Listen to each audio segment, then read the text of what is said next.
ওরে ভাই পুষ্পা তো পুরো মাথা নষ্ট। আমাদের ওমর ভাইয়ের গেটআপটা তো পুরো মাথা নষ্ট। বাংলাদেশে এমন কিছু রপ্তানি বন্ধ করতে হবে যেটা ছাড়া বাংলাদেশ আর বাংলাদেশ থাকবে না। সেটা কি? রাজুদার পকেট পরোটা আর তরকারি।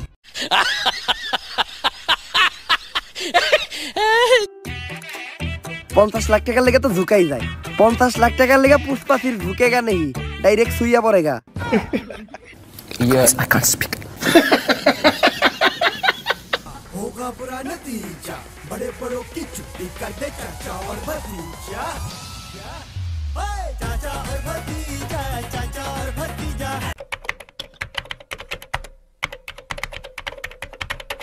আসসালামু আলাইকুম ভাই ব্রাদাররা, কেমন আছো তোমরা? আশা করছি সকলে ভালো আছো আল্লাহর রহমত এবং তোমাদের দোয়ায় আমি অনেক বেশি ভালো আছি। আজকের ভিডিওটা কোনো রোস্টিং হবে না, আজকের ভিডিওটা রিঅ্যাকশন দিব, তাও আবার ওমর অন ফায়ারের ভিডিওর উপর। ভাই স্ক্রিনের উপরে দেখতে পাচ্ছ ভিডিওটা 2 দিনে 2 মিলিয়ন চলে গিয়েছে। আসলে কি ভাই এটাও সম্ভব? ভিডিওর লাস্টে তোমাদের সাথে একটা ইন্টারেস্টিং কথা শেয়ার করতে যাচ্ছি, অবশ্যই ভিডিওটা লাস্ট পর্যন্ত দেখার চেষ্টা করবে। আচ্ছা চলো তোমাদের সাথে নিয়ে আজকে আমরা এই ভিডিওটা দেখে আসি এবং ভিডিওর উপরে কিছু রিঅ্যাকশন দেই।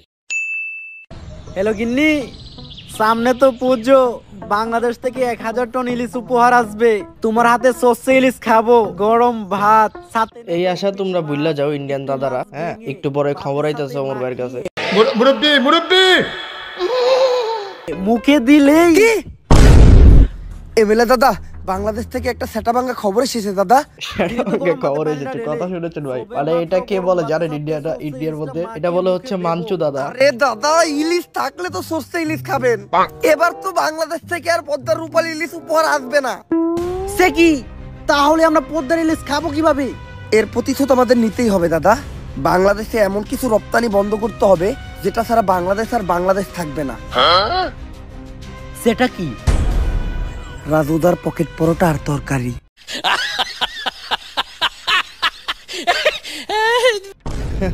পরোটা লাভার যারা আছেন তারা কিন্তু কমেন্ট করে, ঠিক আছে? রাজুদার বাসি পরোটা এই ভিডিওটা কিন্তু আমি দেখছি। হ্যাঁ, আপনাদের সাথে তাও রিঅ্যাকশন দিতে বসেছি আপনাদের সাথে দেখার জন্য। আর এখানে কি লেখা? বউ ব্যবসায়ীরা পৃথিবীতে সবথেকে রিচেস্ট প্রাণী বলে ঘোষণা দিয়েছে নাসা। ব্রেকিং নিউজ করতেছে। তরকারি পরোটা দিলাম না রপ্তানি বন্ধ করে। বাংলাদেশের মানুষ এখন হাঁকবে কি করে? বাংলাদেশের মানুষের তো রাজুদার তরকারি আর পরোটা না খেলে হাগাই ক্লিয়ার হয় না। বাংলাদেশ থাকবে না, থাকবে না, না হাঁকতে পেরে মরে যাবে। থাকবে না, বাংলাদেশ থাকবে না। এখানে যে রিপাবলিক বাংলার যে ভুয়া নিউজ রিপোর্টারটা, সরি ভুয়া না, মালখোর আর কি, যার ব্রেন হচ্ছে পুটকিতে, ওই রিপোর্টারটার কথা আর কি এখানে বোঝানো হয়েছে। আমি আর কি কমু, তোমার তো পোলার হয় না, আমার তো নিজেরই হয় না। ইন্ডিয়া যখন কইছিল সামনে বাংলাদেশে অনেক বড় বিপদ হইব, তখন ভাবছিলাম না খাইতে পেরে মরে যাবো। ওখান তো দেখতেছি না আঁকতে পেরে মরে যেতেছি। রাজুদার পকেট পরোটা তরকারিটা খেলে সুন্দর পেটটা ক্লিয়ার হয়ে যেত। ইন্ডিয়া রপ্তানি বন্ধ করে আমাকে ফলাইছে বিপদে। এমনি যদি চলতে থাকে তাহলে তো সামনে আমরা অনেক বড় একটা বিপদে পড়বো। ইন্ডিয়া থেকে কি রাজুদার পরোটা তরকারি আনার কোনো উপায় নাই? শুধুমাত্র সিন্ডিকেটের রাজুদার পরোটা না গেলে আগে বলে কথা হচ্ছে। এত রিস্ক নিয়ে এই কাজ করবো কে? একজনই আছে, সিন্ডিকেট জগতের বাদশা, পুষ্পা। ওরে ভাই পুষ্পা তো পুরো মাথা নষ্ট। আমাদের ওমর ভাইয়ের গেটআপটা তো পুরো মাথা নষ্ট। পুষ্পার মতো পুরো, পুষ্পা 2 এর যে গেটআপটা ছিল। কিরে পুষ্পা, তুই কাম বাদ দিয়ে পায়ের উপরে পা দিয়া বইরেছস কে? এই পাও আমার, এই পাও আমার, আমার পায়ের উপরে আমি পাও তুলছি। তখন এত দলে কে? যখন পুষ্পা এখন আর আগের পুষ্পা নাই। পুষ্পা এখন হয়ে গেছে সিন্ডিকেট জগতের বাদশা। বাদশা না বাচ্চা, এখন আমরা যে মালিকের আন্ডারে কাম করি চাইনিজ। কয়দিন আগে হের সামনে একজন পার উপরে পাও তুলছিল, চাইনিজ কোল্ডে কোপ দিয়ে পাও উইকেট ঢেলাইছে, তাও আবার মাঝখানেরটা। আজকালের পা কাইটা লাগছে, কথা হচ্ছে ভাই। আমারে মাফ করে দেন হুজুর, আমার ভুল হয়ে গেছে। আরে পুষ্পা পাই ডাবাই দিতে পাও না মাইলেন কে? পুষ্পার আগে কারো সামনে ঝুঁকে না বলে। আমি আপনার লগে আইছিলাম। আরে বেটা, পাওই যদি না থাকে তাহলে উঠামু কি? তাও আবার মাঝখানেরটা। বাঘই যদি না থাকে তাহলে জঙ্গল চলবো কেমনে? শুধুমাত্র লেজেন্ডরাই বলতে পারবে বাঘকে আর জঙ্গল কোথায়। বহুত তেজ হো রহা হ্যাঁ, বহুত তেজ হো রহা। তোর মতো আরেক ভোদাই গাল কাটা শামসু, তোরে একটা ডিল দিব। এই সিন্ডিকেট জগতে আর এমন কোন ভুদাই ধর্ম নাই যে এই পুষ্পা ঘেউ রেডি। পুষ্পা বাউতে গেউ গেছে, কুত্তে গেছে। কারণ সে নাকি নিজের থেকে অন্য কোনো কাজ করে না। যাই দেখি কি হয় পরে। 50 লাখ টাকার একটা ডিল ছিল, অন্য করে দেইগা। আরে